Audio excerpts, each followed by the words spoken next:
Good evening. Welcome to Clayton Concerned Citizens. And this evening we're doing a podcast on issue 6, which is going to be a earned income tax issue on the ballot in November. And with me, I have 4 distinguished gentlemen from Clayton who are going to talk about the issue, explain what it is, and then explain why each one of their various departments, the fire, police, and roads and maintenance, need this particular levy to pass and why it's so critical that it does. So I'm going to start with Kevin. And Kevin, why don't you introduce yourself? Tell us how long. No, most everybody knows you anyway, but tell us how long you've been with Clayton and what your position is. I'm Kevin Schweitzer. I'm the Director of Finance. I've been with Clayton since 2007. Before that, I spent 16 years with the State Auditor's Office, so I was auditing local governments, making sure monies were spent properly and no thefts, and lived in the community my whole life, the Northmont community. That's one of the reasons I came to Clayton, because I wanted to take my knowledge and benefit and try to help, the city I lived in. And so that's why I was here. I've been here 17 years now. So you kind of know what you're doing.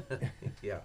And I know you're too modest to state this, but you've received numerous awards for your work with the city of Clayton and the financial work that you do.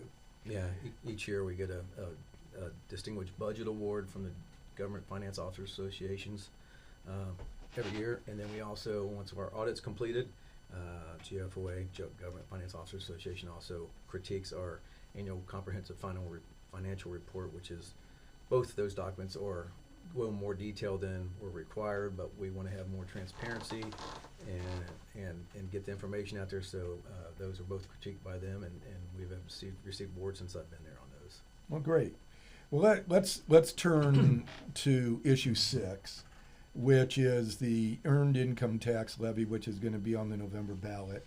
And part of Clayton Concerned Citizens is we want to make sure that the people have the truth so that they know what it is they're voting on and why they're voting on it. There's a lot of misinformation out there in social media, and so we want to do this podcast so that people get it straight from your mouths as to what the issue is and why it exists. So, Kevin, why don't you start off by explaining to us what issue 6 is?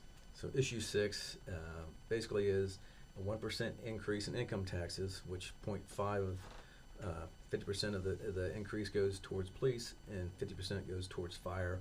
Those monies will go into the police fund, fire fund, and have to be used for those departments and can't be used for anything else. But it's a 1% income tax increase, but also it is restoring the 100% credit for taxes that you pay in your work city up to 2.5% if it passes, because currently we have a 50% credit and you only get credit for 0.75. So you're paying that in addition to whatever you're paying in your work city. So, and with that credit, the ballot language states in there that the credit cannot be lowered without going back to the voters for approval. So that was something we heard last time from the citizens. They make sure that cannot change. So we had that actually put in the ballot language. So what is actually taxed? I know some people get a little confused as to whether their Social Security, for example, is going to be taxed. This tax is on earned income, so W-2 wages. If you have some rental income or a sole proprietor, but Social Security, retirement interest, that's not taxed. Lottery and gambling winnings are taxed. That was mandated by the state, which also mandates that you have to make estimated payments if you're going to owe more than 200%. So that was something the state did, not us. And I know that's been a kind of confusing for people. But if they, if they do not make estimated payments and they get a penalty and interest, I always work with them, waive it the first time so they're aware of it, and so they know that they can get caught up and make those estimated payments that the state are requiring. Kevin, so a question for you. So we have a lot of police, fire, teachers, or other government retirees that live within the city. Are those pensions taxed? No, like Ohio Public Employees Retirement System, police and fire, none of that. Any kind of retirement is not taxed. And say I have a relative that worked in a city that had a 2% income tax last year. Talk to me how that changes this year if this would pass, or when it is passed and it goes in effect. How is that changing what I pay this year versus when that goes in effect? Does it save me money? Does it not? Explain that to me. So currently you're paying 2% in your work city. You only get credit for 0.75%, which is 50% of our 1.5%. So you're going to pay 0.75 to Clayton. So in total, you're paying 2% your work city plus 0.75 to Clayton. That's 2.75. If this passes, you get the 100% credit. So now you're paying 2%. You get credit for all that 2%. You'll owe 0.5 to Clayton, so you'll pay 2.5 in total. So you're saving a 0.25%. Okay, so it's actually for people who most likely work outside of the city, will either pay the same or less if this tax goes in effect. Correct. And what this is doing really is taking most of the burden off of residents of Clayton and trying to put it more onto the people that work in Clayton that don't reside in Clayton. And those are the people not just who work in the city of Clayton, but everybody who works, not the government part of it, but everybody who works within the city boundaries of Clayton. Correct. All those businesses and stuff, and trying to put the burden back on them to provide the service versus putting it on the residents. Correct. So like all of us, we're going to pay 2.5%. Yeah, good points, Brian, because I know a lot of people have been confused about that. And why don't we take a minute, Kevin, if you would, and explain why this is necessary? Why do we have to have this tax rate increase? Looking at our revenue projections and our expense projections, obviously expenses are outpacing our revenue.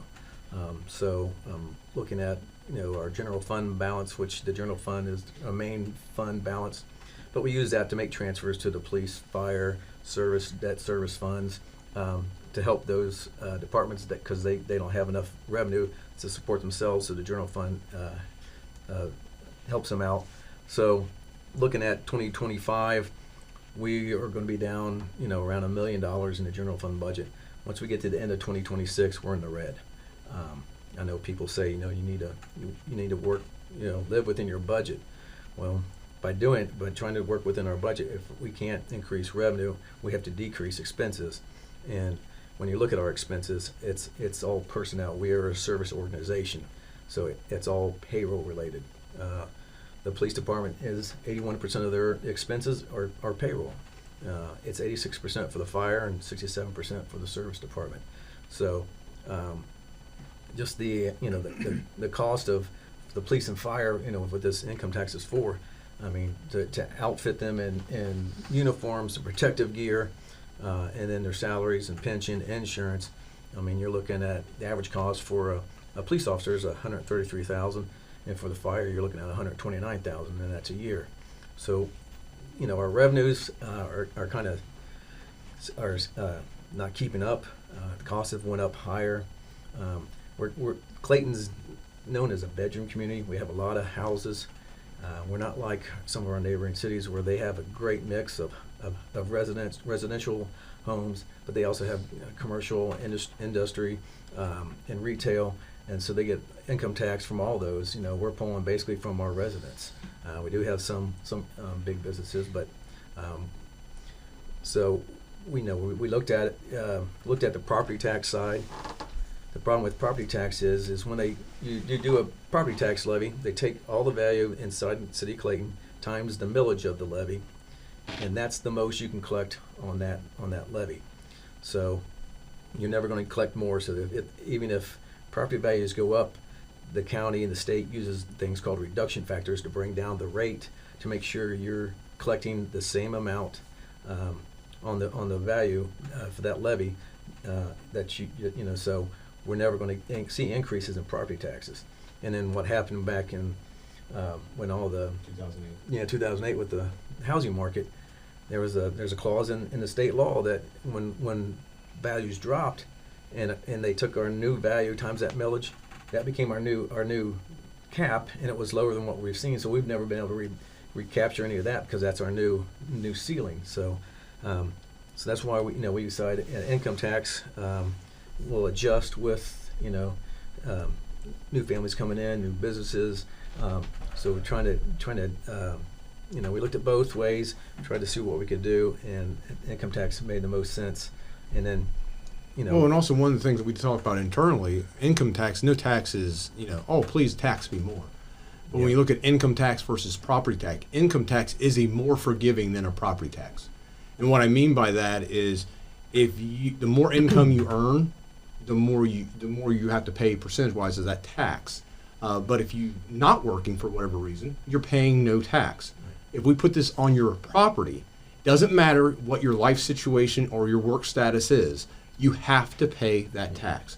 So when I say it's more forgiving, it's because if you're working and earning more, you have to pay this tax. If you're not working for whatever reason, or retired, you don't have to pay that tax. If we put it on your property, there is none of that stipulation. It's an unforgiving tax. It is a set tax that you must pay, regardless of life situation. Right. So let's put a couple numbers to this, if you don't mind. And before you do that, I want to make sure that everybody is clear. When did the income tax for the city of Clayton actually come into existence? That was back in 2004. I went to the voters for the 1.5%. So that's 20 years ago. Mm-hmm. Have we had an income tax rate increase in 20 years? No, the rate has not increased since then. Have expenses increased since then? Definitely. I mean, you look at insurance and fuel, equipment, supplies, all that has went up. So it's sort of like if you compare it to somebody that has a household, that they go to work and they're still getting paid in 2004 wages, they're not going to be able to buy as much as they could back in 2004. Correct. And so let's see how that's impacted us, because property taxes you've talked about, they have remained somewhat level. Right. And then your whole property tax bill, the city of Clayton only gets 11%. I mean, you're seeing the schools get the biggest chunk of your tax bill, and that's around 65%. And then the Montgomery County gets 19%, and then the fund a little bit goes to the library and CTC.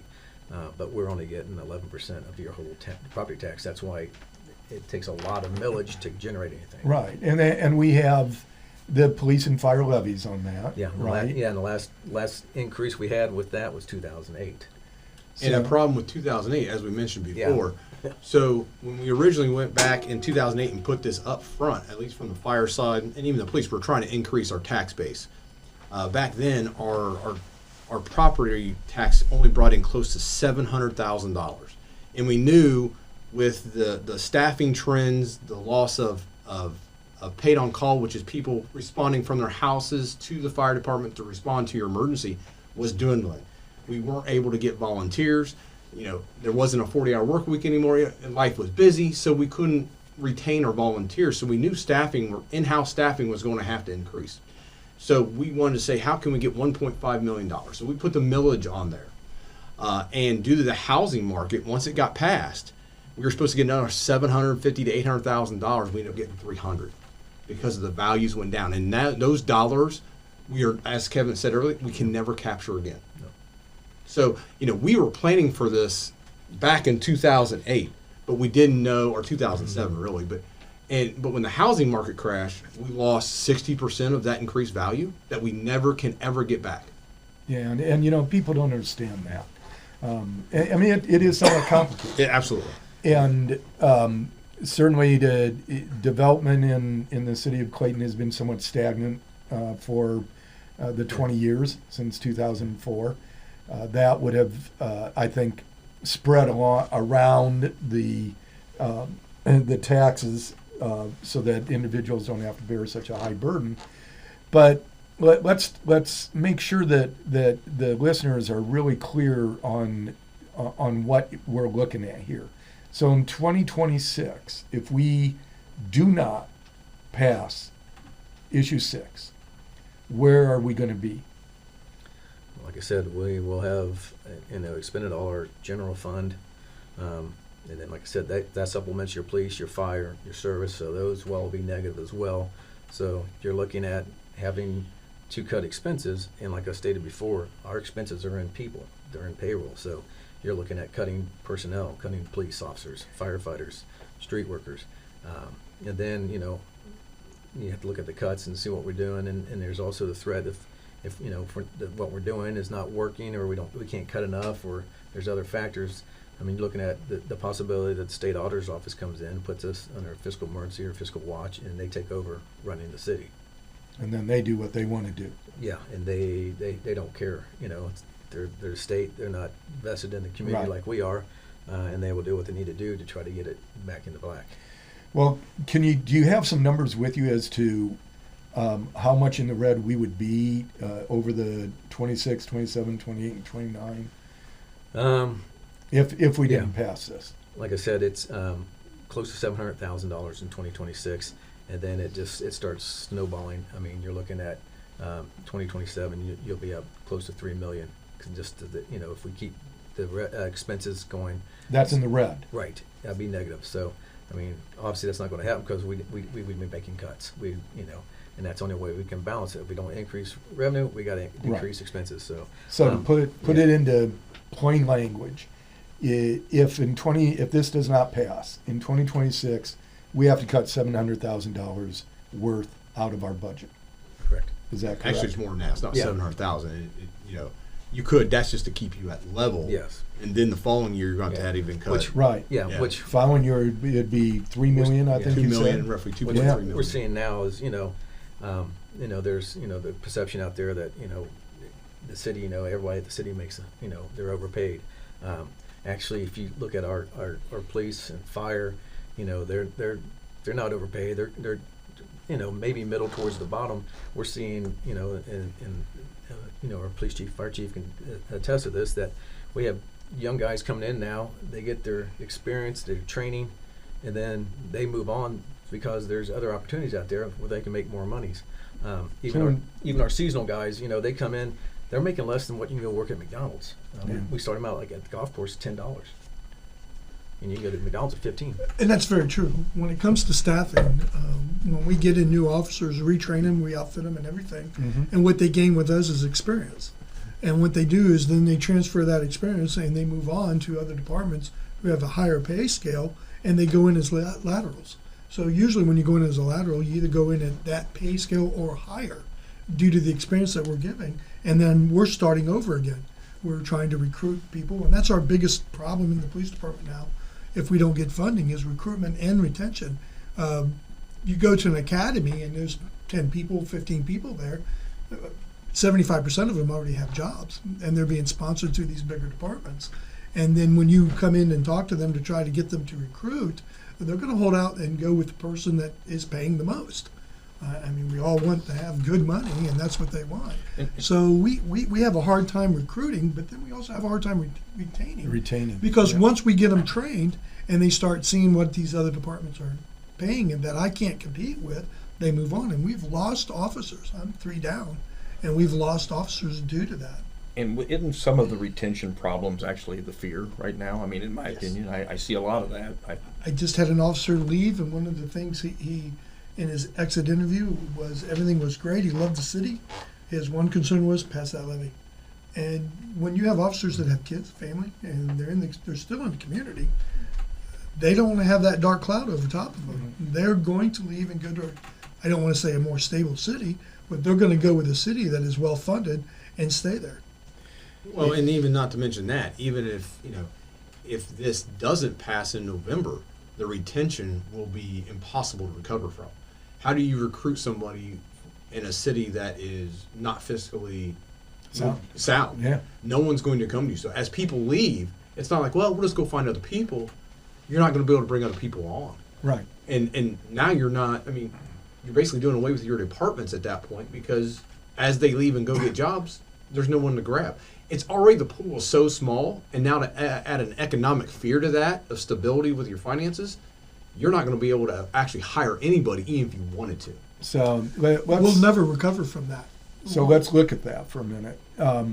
So if we have to cut in fire or police, I've heard some people say that there will be plenty of money. And I'm kind of wondering why that would be said, unless they're talking about the property tax. And I think we've established the property tax cannot fund you. So let's talk about that for a minute. First from fire, and Randy, we're going to get to you. Just sit there and continue to look good. Look good. Yep. Thank you. So, Brian, why don't you tell us, how long have you been chief here? I've been chief. I've been with the fire department for 27 years. I've been in the fire service for 30. I moved up through the ranks at Clayton. I started as a firefighter paramedic back in '97. I moved through the ranks of captain, assistant chief, and chief. I've been chief now since 2011, so 13 years. And seen a lot of changes in the department since then. We went from a paid on call, which means we had people responding from home to your emergencies. We moved to part-time, in-house coverage during the day, and then part-time or paid on call at night. And then as you can't get more people, all of our staffing changes has happened out of necessity, not out of want. And you look at our call volume back in '98 was a little bit over 800 calls. In 2024, this year, we're projected to be over 2,800 calls. So we're more than 3.5 times the amount of call volume that we do. And we've never, since 2008, we haven't asked for an increase. But when you look at that, in 1998, we had 5 full-time people. We have 18 now.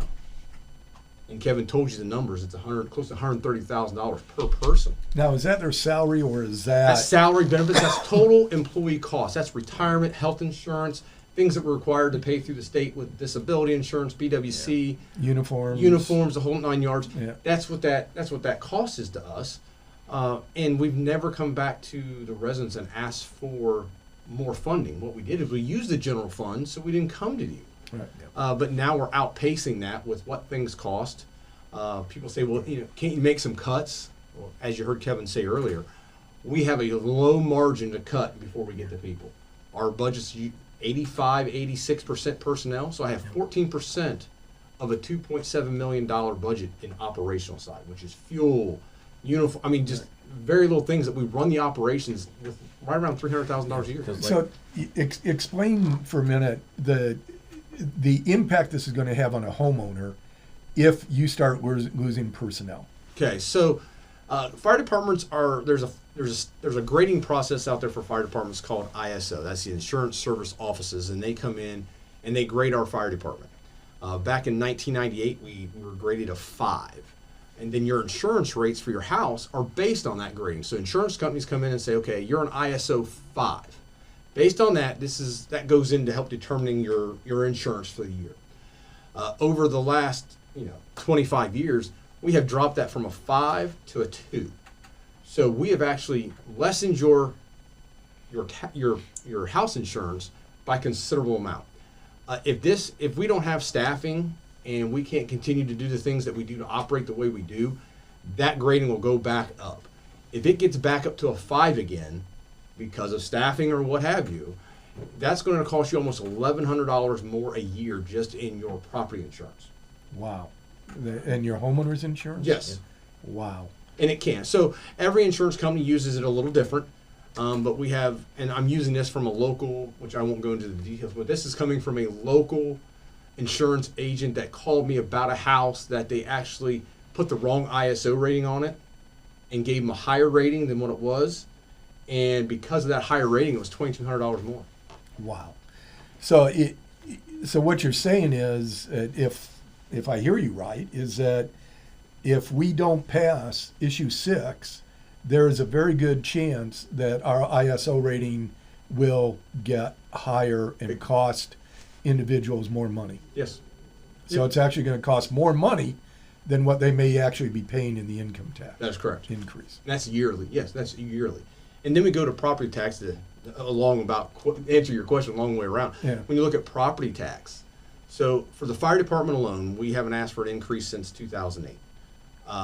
And if your house is valued for property tax purposes, if you look at, what is my house valued? The assessed value. Yeah, assessed value. Thank you, Kevin. At $170,000, and that's probably close to $230,000 to $240,000 of actual value when you go to for sale. Uh-huh. You only pay $170 a year towards fire and EMS based on that value. Wow. A year. So you break that down, it's $13.50 a month. A month. That you pay to fire and police. And as I said, we went from 5 full-time people to 18, and we have not asked for an increase since 2008. All right, so let's very briefly, what you're getting is you're getting a property tax, which what you get from the property tax, the revenue you get from there, doesn't come close to funding you. Is that No. what you're telling me? Yeah, so the property tax that we get from our revenue stream from property tax is around $1 million a year. And how much does it cost? What's your budget? Our budget's $2.7 million. So there's 1.7 million that has to be funded from Yes. somewhere. And we make some of that up with EMS billing that, we, up until this point, we have only asked for what the insurance gives us. And we're projected to be right around $500,000. So again, that makes our budget 1.5. So 1.7, depending, usually we'll get a little more, but so we're usually asking anywhere between $700,000 and $800,000 a year from the general fund to make up that difference.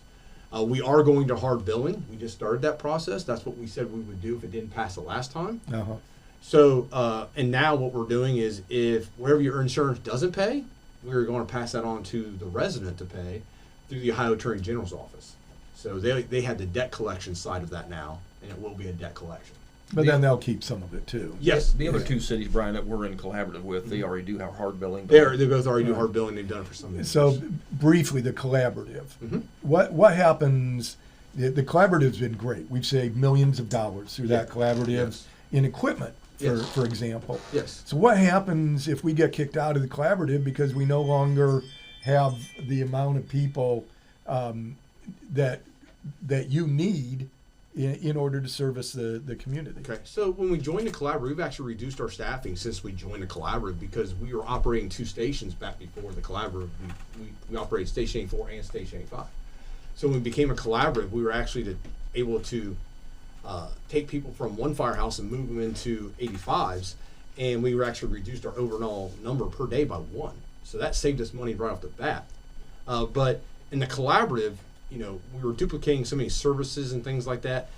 And even with operational costs, the way we work together, since 2021, we have saved over $2.5 million by being part of the collaborative. And if we can't fulfill our obligation to the collaborative, which is it's just not, oh, well, you can do whatever you want. I mean, these are ordinances that were passed by all the 3 individual cities Right. to form this, and that you are obligating to provide this type of level of service. If we can't maintain that type of level of service, they could say, I'm not saying they would, but they could say, if you're not going to provide that service that you committed yourself to, then you're no longer part of the collaborative. What's that mean? Now I'm not going to provide the same service I am today to our residents. I don't have the staffing nor the equipment, because some of that savings was we didn't replace fire apparatus. We didn't replace medics because it saved us money, and we didn't need them as part of the collaborative. So, I would need like $2 million up front just to put things back together to open 2 stations, then if I could find people. I mean, so that if we're not part of the collaborative, now you just increased our costs dramatically. So again, if this doesn't pass and we're no longer part of the collaborative, it is going to cost more than what we're paying today. All right. I think that's a great way of trying to explain it to the people out there. Hopefully, it will serve to correct some of their misconceptions. Let's talk about police for a minute. How is it going to impact police? Well, not passing this levy is going to increase. We're going to have trouble staffing, and we're a service department. We don't generate revenue, as Kevin can tell you. And my budget's right now about 2.5, 2.7. From that, we have a levy which draws about $1.1 million. The rest is coming from the general fund, and that's all personnel costs. As Kevin has said, we're 81, 82% personnel. I know there's rumors out there that says we're overstaffed. I'm authorized 20 officers, and if I go by the FBI standards, it's 1.9 per 1,000. I should have 23 officers. There's other jurisdictions comparable to our size have 23, 24 officers. I'm currently doing it with 15. So I'm sorry, go ahead. We got positions that we have not filled. Right. We have not filled police and positions fire. because, we Because of the needed to budget. cut. And when those positions became available, the smart thing was to hold off hiring. And as Kevin said, top out is 135 to put an officer, 135,000 to put an officer on the street. we're saving money by not filling those two positions. But that affects retention. When officers can't get off, or we have injuries, pregnancies, unexpected illnesses, like I said, how do you fill those gaps? Because we're running the minimums. And what you do is then you stop doing what you do and only taking priority calls. When people call, I want a police officer, we want to show up and solve the problem that's there. But if you don't have enough officers on the streets, at some point those calls have to be held, and we're only going to take priority calls. So, the level of service goes down. And Chief, real quick, I know both of you guys have mentioned the fact that how much you're taking out general fund. Kevin, have you crunched any numbers on what that 0.5% will do for them? Will it make them whole or close to it, or? Yeah, it will. It will definitely. The police. It takes more transfers than the fire department, but it will. Once we get the collections coming in, it will make the police department whole with their property tax they're getting now plus that 0.5%. And if this passes in November, that doesn't happen right away. No, we won't start collecting this income tax until January 1st of 2026. That way it gives us time to get information out to the residents, gives the residents time to work with their payroll. If they're having the extra 0.75 withheld now, they can get that stopped. It's plenty of time. Gives Central Collection Agency, CCA, does our collections time to adjust their forms and information in their systems. And then we'll also be able to, since we don't have this 50% credit, you'll be able to e-file online. And and like I said, we were projecting 2026 is when we need the money, so we're not trying to take extra than we need. So we'll do it the year we need it. So that's when we'll start seeing that the collection will be 1/1 of 26, but it will sustain the police and fire department then. So, and how much, and I know I asked Brian this question, how much does the police take beyond what you get out of the levy that you need to sustain yourself?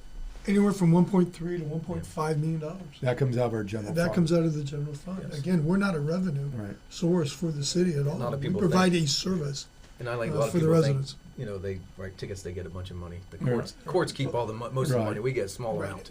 I was told that for every ticket we write, it's $27. We get 3. If Yeah. you look at that, that's less than 1% of my budget. Yep. That's not going to fund anything. Yeah, so the courts are taking that money. Back in 2011, we were getting over $1 million from the state. This year, we're only getting $190,000 from local government fund from the state. The state is just keep cutting the schools. They're building up their rainy day fund. So they're basically saying to the cities, townships, counties, schools, it's on you to put a tax and collect from your residents, and we're going to do what we want to do in Columbus. So. Sounds like a perfect storm is Yeah. where we are right Well, now. and he talked about, he's down officers. Actually, this year, all 3 departments, police, fire, and service, cut staffing. We didn't, lay people off, but we had people who retired, and we did not replace those positions. And now it's putting more burdens on other people, or you run low staffed, and that affects how we operate. And if you don't have the people to do the job, you're basically just doing the necessities, and we've done that.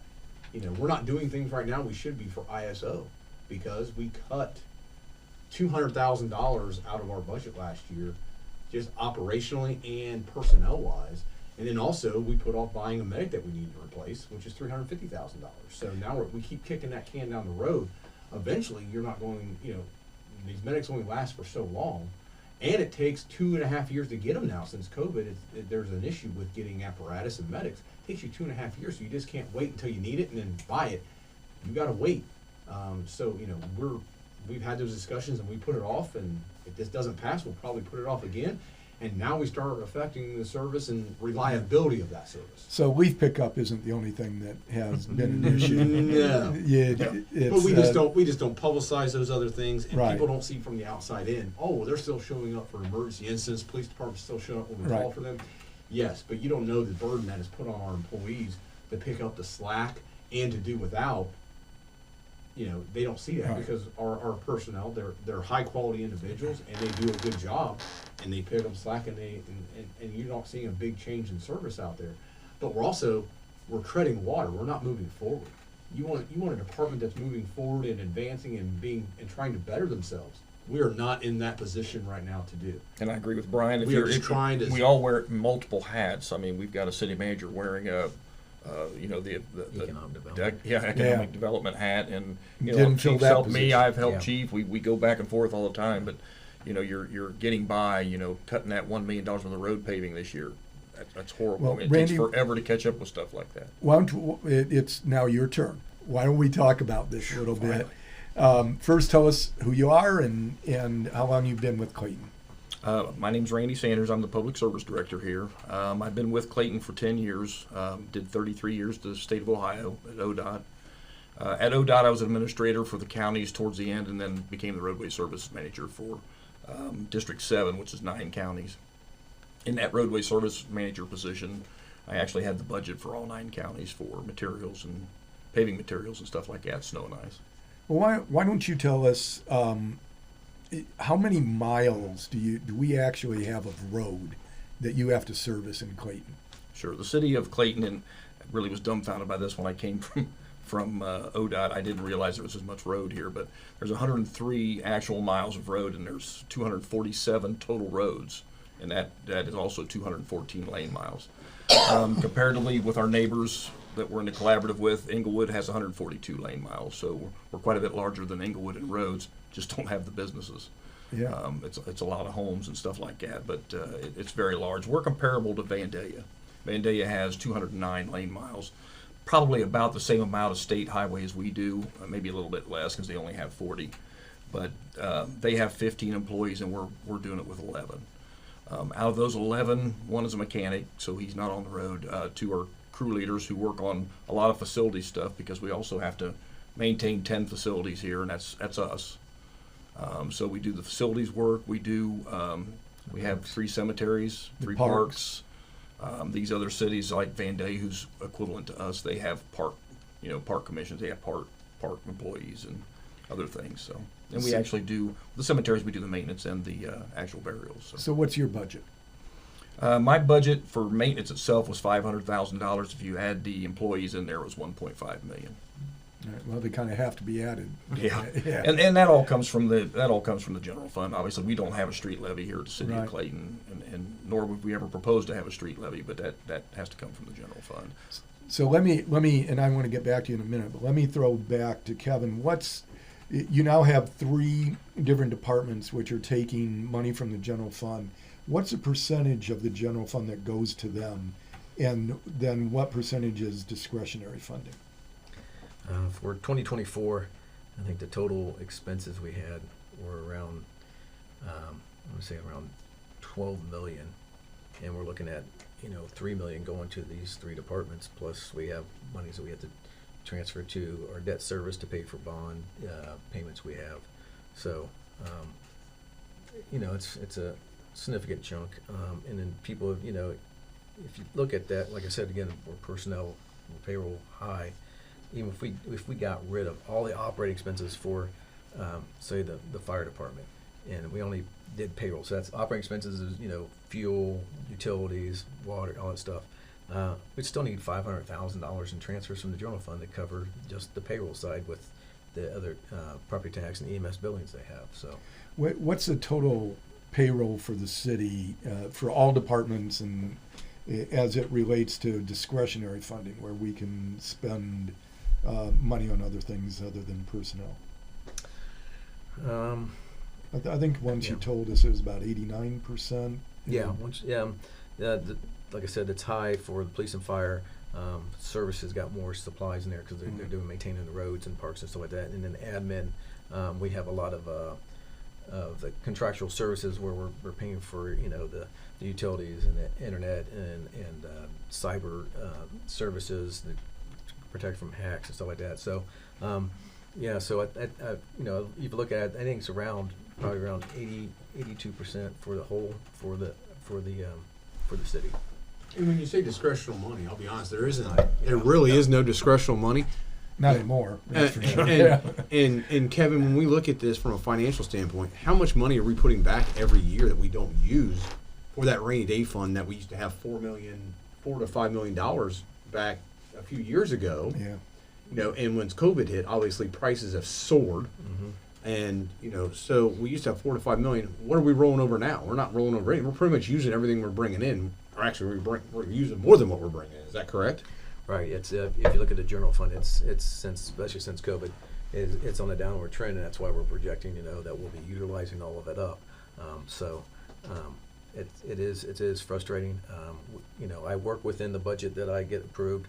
So if we're spending more and say we need more for training, I'll move some from some other line item we have in the budget. So I'm not asking council for more budget and spending more than we have to. I utilize the budget we have, and I think we're really good. And like I said, using what we have. It's like the fire department. They needed some new command vehicles. So we have we got one in, and so the old one that they replaced, we just don't get rid of it and buy new ones. For staff, we turned it into I gave it to the police. It's the detective's car, the admin car that we take to meetings or I go out to the P.O. box to collect mail. It's an old police cruiser that's been de-striped and equipment's out of it. So we're not we're using the assets we have, not just going out buying new, doing spending. When I got here, there was a huge printer sitting over in the road garage. They had got a grant for a traffic light right there at Old Salem and Taywood, and it came with a computer and a printer. And we were using a dot matrix one when I came, and my assistant was printing it out on the green bar, the old stuff. And so I said, "What is that printer doing?" It's just sitting over there collecting dust. So we carried it over and used that. We just don't go out and buy new equipment. I'm a CPA. I'm cheap. So and those guys will contest to that because they always fight for me to want to spend money but it's like I said, I spent 16 years in the state auditor's office. I was looking out for taxpayer money then, making sure it was spent on a proper public purpose. It wasn't being stolen, in which I did find instances of that. But I bring that to the city, it's not my money to spend. It's taxpayer money, and I'm trying to make that last and be able to do the programs and provide the services that that residents expect. But it's just the way things are now. It is frustrating and it's hard. And things to remember is, as a city, we have taken in, since I've been here, $7.5 million in grants. When we get to the 2026 point, because we've just got the 48 grant as well, that's a lot of money. I mean, if you didn't have that money, It is. Where else would we be then? I mean, $2.5 million in grants for safety, ODOT safety grants, road paving grants. Where would you be then? Yeah. And maybe talk about the CIP a little bit, because obviously we use the CIP in the service department for paving roads. So And what's CIP? Yeah. Say what it is. So Capital improvement budget. Okay. Yeah. And the police department's got grants. The fire department's got like $2.5 million in grants. A lot of our equipment, Yeah. It's SCBA's, which is what we wear inside of a fire. We've replaced those twice now with grant funding, which is about $125,000 to $150,000 a pop that we've done. Our protective gear that we wear inside, we've got it replaced twice under grants. Our load systems and our power costs for our medic units, we got those under grants, which those are about 50 grand now a piece. Chest compression systems, all different kinds of things to better our care, and we got it through grant systems. And we've replaced them under grant system, which is very hard to do in that. So we're trying to better ourselves and use grant money to do that. Kevin was talking about staff vehicles because there was a false social media thing out there that the fire department's buying these nice vehicles and they don't need them. The fire department was only slated to get one vehicle. We're replacing a 10-year-old staff vehicle, and the police department was supposed to get some vehicles. Well, they couldn't get vehicles. Yeah. So we're like, okay, well, we have a decent vehicle in the fire service that they can utilize. So we'll take their money this year and buy a vehicle, even though we don't want one, but we'll give them a vehicle they can use. And it took us 7 different orders just to get the vehicles we want because of COVID issues. And we just took what we could get for the cheapest we could get. We ended up getting pickup trucks, which we haven't used in the past. Police department can't use pickup trucks, but they can use a Tahoe that we had in the fire department. So we gave them that. We took the trucks because we still need to replace our fleet with whatever we can get. So that's what we did. It wasn't that the fire department is going out and buying vehicles. Oh man, their vehicle wasn't that old. we gave the new vehicle to be utilized in the police department so they could utilize it to the best of their advantage. So, we are very, very, fiscally responsible with the money and how we spend it. If people would just honestly ask us questions, they would find out very quickly that we are, instead of just assuming that what you see, oh, I can't believe they did that. Please, we encourage you to ask questions. Encourage to call us, and we will explain. We'll tell you the truth. You may not like the facts or like what we're saying because it's the truth, but we will tell you the truth, and I believe we are very much fiscally responsible with that. Well, and it's my hope that people watch this and watch it all the way through so that they can understand a little bit more as to why it's necessary. Randy, I wanted to get back to you for a minute. So tell us about the cost of paving roads and how has that gone up since 2004? In 2017, our paving contract was 88 cents a square foot. The gentleman that was here before, they always did everything in square feet. It was 88 cents a square foot. The contract we sold in 2023 was $1.42 per square foot. So that's a pretty significant increase in asphalt prices. Of course, when you have oil prices going up, that affects asphalt. Obviously, fuel, everything that we do is, either 50, 60, 70% more expensive. Whether that be concrete, curb, sidewalk, you name it, it's all going up. And a lot of that's based on fuel, too. And so that has increased what you use as far as a budget? Correct. And we've made a lot of accomplishments since 2016 because that's when the tax credit was first initiated. Right. We've paved 183 roads out of them 240 roads. However, as most residents will tell you, those roads will last because we don't have a big base under these roads here. They're not state highway roads. These are, they're rural roads, and you can get 10 years out of them. Those roads are going to come back up. And if they were paved in 15, 16, 17, guess what's coming? And by cutting 1 year off our paving this year, which we eliminated all of our paving this year, and that includes all the maintenance, so you don't get the stripes on the road. And people like myself, who's old, we rely on having them nice bright stripes on there. We didn't stripe this year. We didn't seal any cracks this year, which actually makes your pavement last longer. So those things are all very, very expensive. Well, and that was actually some of that was funded through the bond that we took out. $6 million in bonds, and that's what the tax credit was to pay for. Right, and so that, but that had to be paid back. I mean, we're still being paid back. The bond is a 15-year loan, a bond. Yeah. So, how would it impact you, Randy, or the city, I guess, as far as the service that you'd be able to provide them if Issue 6 does not pass? Well, there's no doubt in my mind, as Kevin had said earlier, and so did the other two chiefs, we're going to lose employees. I mean, we've never had a staffing research program at ODOT, but we did have a snow and ice staffing when I was at ODOT, and they based it on road miles when they're doing snow and ice, because that's a pretty important function for them. So when they're doing snow and ice, an average route was like 35 miles per person. That was to do a very good job on snow and ice, and we're running about 50 miles per person here on snow and ice. It makes it very difficult, but we're really undersized now at 11. I'm not asking for more people, but I sure don't want to lose more. And if we can get the fire department and police department funded, I think it's going to help us with the general fund and hopefully keep things moving in the right direction. And then also you started, with the grants for paving roads, there's always a match that the city has to put in. So, if we don't have funds for the match, we can't apply for the grants. And most of the grants we do get it's infrastructure or equipment.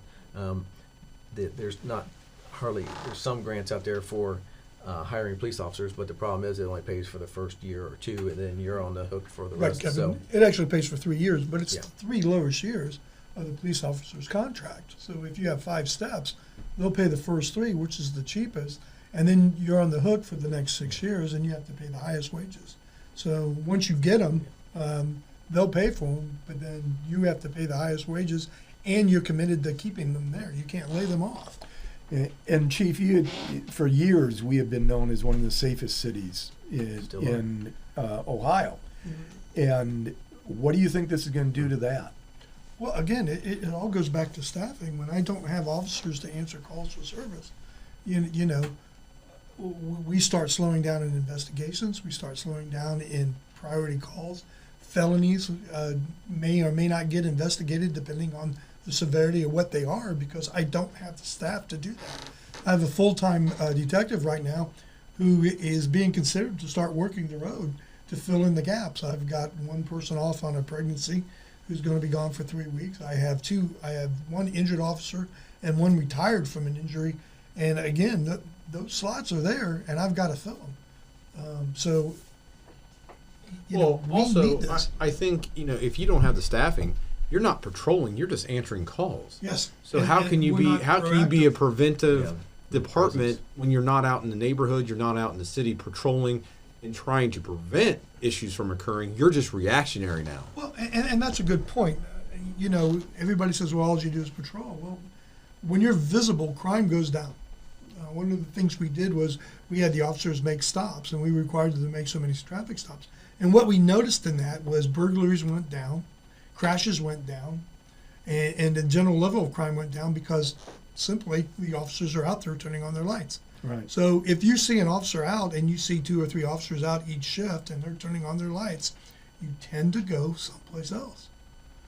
Well, guys, we don't have much time left, and even if we did, I'm not sure whether anybody would want to listen for more than an hour on this. But there is a subject that I do see occasionally on social media, and social media says a lot of things that just aren't true. And one of these involves Meadowbrook. And in 2013, I think it was, we were 15. 2015 is when we actually were granted Yeah. the Meadowbrook. Yep. It was given to us as a gift. We didn't have to pay for it. We did have some things that we had to pay for the first couple of years, and it has become a park for our citizens. We do things there, or we're doing things there, like fireworks, Easter egg hunts, lots of activities for the people within Clayton, which we no longer are doing because of this budget crunch that we're under. But I'd like you to talk for a minute. People say if we close Meadowbrook, that we can solve all these problems. And, I don't think, first of all, they even understand what would be involved in closing Meadowbrook. You'd have to keep it up. You'd still have to do things for insurance. And if you wanted to keep it as a viable place to sell, you'd have to do the same things you're doing to it right now. Right. You'd have utilities. Right. Utilities. Yeah. You'd have to do all the mowing. You'd have to do the fertilizer. You have to do everything that's currently being done, but you wouldn't be making any revenue. You'd just be having the expense side of it. But that said, others said, okay, sell it. Well, that's been an issue. And that's been looked tried at. it, They've yeah. tried Yeah. to sell it. Probably 4 or 5 years ago, they tried to sell Yes. it, and it wasn't successful. The previous owner, who I know, tried to sell it 3 different times Right. and right. couldn't. And the city didn't take it the first time it was offered to them. Right. The city was offered to buy it very cheaply for a golf course, Right. but it was like, if we have to spend any money on a golf course, it's not worth that. Right. It's when it was gifted to the city that they said, let's give this a go. Yeah, it's hard to turn And down one of a the reasons- gift yeah. Yes. worth a couple $1 million. And we you know? didn't It's- and we didn't look at it as a golf course. We don't have any event center within the city limits that you can hold events for. The community. Right. We can't. There's nothing within our community that does that within the city of Clayton. There was also talk, such a big piece of land, the way it was zoned, if it did sell to someone else, you could put a bunch of apartments there. Mm-hmm. And they were, discussing how that big of a quick of expansion, how could the city handle it? And it wouldn't have benefited our, one of our partners, Northmont, because it's Trotwood Schools, the way it's Right. in the county. So, in being honest, he gave it to us because he wrote off against, as a tax write-off. He sold another business, but it is a golf course in Ohio. So you lose 4 or 5 months out of the year of play. We did get simulators down there, but it's not the same as how much activity we're seeing. In just last year, you look at 2023, it did operate at $180,000 deficit. So we lost $180,000. But that wasn't just a golf course. That was That the was the golf total. course, the total. The banquet and the golf banquet course. and- So yeah. if you say you sell it and you get, if you did sell it or just gave it away, the $180,000, okay, I still need, $2.6 million in transfers. And you're only saving $200,000. And then actually this year, we've seen an increase in the rentals. We removed that preferred caterer. Everyone can bring in their own food or own caterer if they want to do it. We've had an increase in outings. We took back the liquor license, and we've seen an increase in liquor sales, or at least the profit we're making. And so looking back at 8/31/2023 and comparing it to 8/31 of this year we're positive $31,000. Last year it was negative $88,000. So we have made progress. Now we get into November, December. It's some lean months for Right. the golf banquet. Hopefully we'll pick up the slack. But yeah, it I know people say it's not a park. I have to pay to play there, but I go down there to 3 times a week to pick up the sales, cash, checks, whatever, and make deposits. And I'm seeing that pickleball court that we put in is being used like crazy. Yeah. And the Northmont golf team uses it as their home course. So there's other benefits that maybe people don't see. But Well, don't people that do play golf, if they're Clayton citizens, do they still get a They get a reduced rate. if they buy a season pass, they get a discount on it? Yes. Yeah.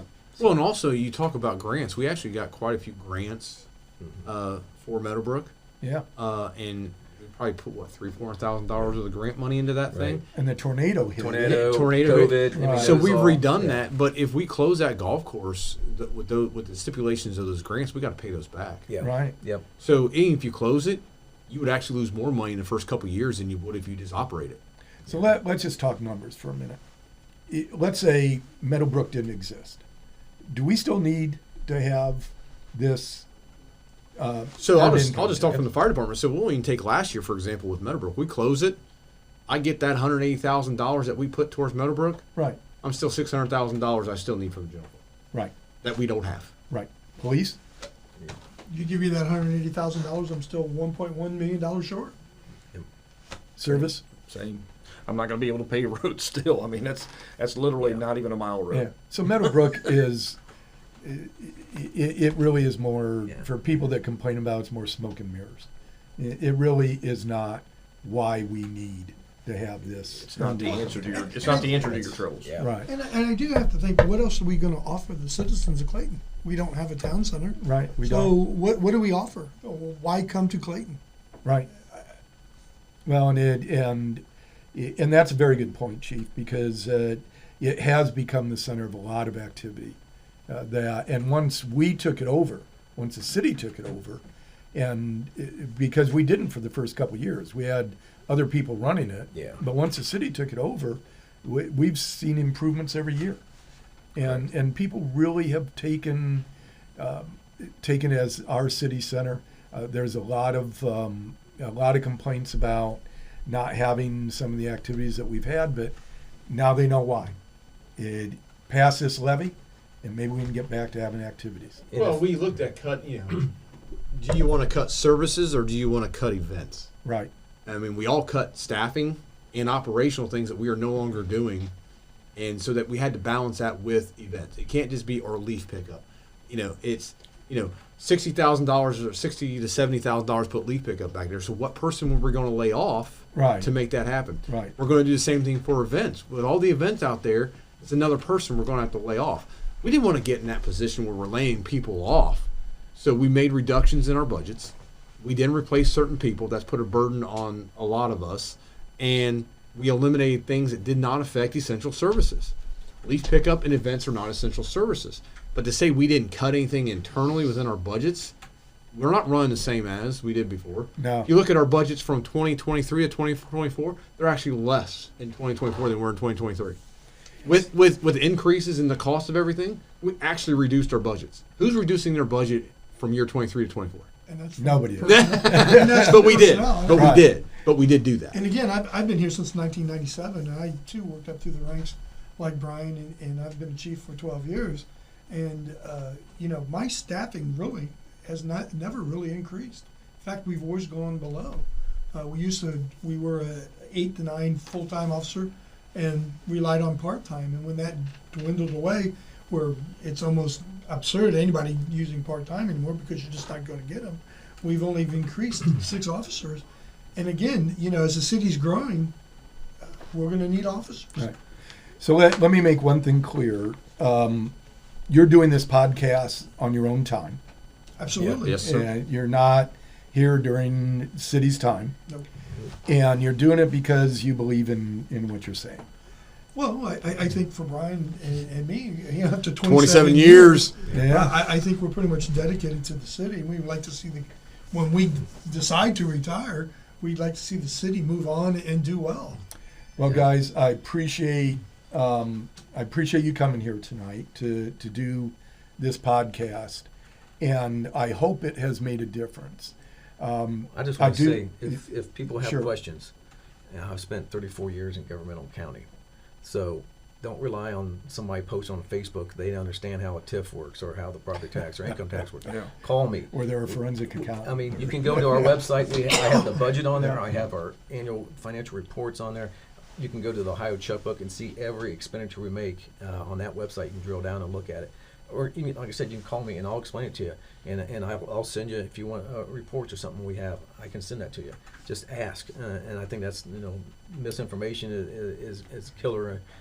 And get in but we need to get the word out what actually is happening. Right, and that comes to one announcement and then an explanation. The announcement: there's going to be a town hall where you all are going to be presenting again on September 30th and October 15th. If you miss the September 30th one, at 6:30, and that's going to be held at our city building, the Clayton City Building. On those 2 dates, there's also going to be an online option if you can't make it in person. Also, this is being presented by an organization referred to as Clayton Concerned Citizens, and it's a bunch of volunteers who have become very concerned about this issue, among others, in the city, and a lot of the misunderstandings that exist out there among the people of Clayton. So we decided to formulate this group, do podcasts like this. We have a website at Clayton Concerned Citizens, all one word.com, and also have a Facebook page for Clayton Concerned Citizens. So we'll be posting on that on a regular basis. May ask you back later. This has been just an exciting hour of titillating information for people that have been listening. And I hope that they take it to heart, and I hope they've learned something tonight. And none of us wants to see. We've got good administrators here that are very Great. good stewards of the taxpayer dollar. Nobody wants to see it go back 15 years in this city. I mean, I think we're second to none in snow and ice, and I know these two departments are second to none. Oh, yeah. And I don't think anybody wants to see it go back. I don't either. Let's go forward. Thanks a lot, guys.